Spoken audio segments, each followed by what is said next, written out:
So basically, we have three back-to-back large-scale frauds that basically cost the U.S. taxpayers, hundreds of millions of dollars.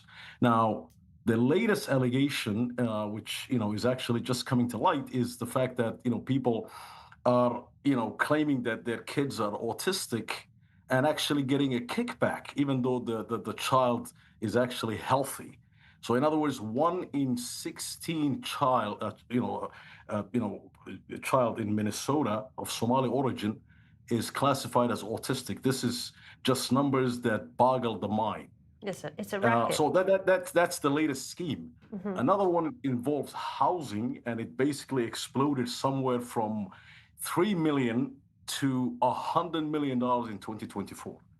And Wow. obviously, we all know the feed our future, and something like 50 people being convicted, all of them again from the state of Minnesota and Somalis.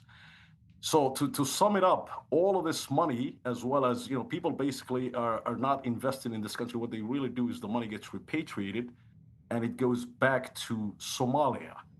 And unfortunately, Somalia's government is, as uncomfortable as it is actually al-Shabaab. So whether they tax it, extort it, that money is one way or another ending up in actually the hands of al-Shabaab. So you've got the corruption basically being exported from Somalia, Correct. which is a failed state, to the heart of the United States, where Americans are paying for al-Qaeda, essentially. Well, you've been warning about this for a long time, haven't you, Saeed? And this is why you say Washington should be engaging with Hargeisa and Somaliland, not Mogadishu and Somaliland. Correct. 100%. And again, Somalia is a criminal enterprise with a flag, right? And again, al-Shabaab actually governs Somalia. And again, I'm not, that's sure that's even the right word to use for a terrorist organization to run a country and actually tax it and do all sorts of things. But the Somali government with the flag and the ones that show up at the United Nations don't actually govern anything, right?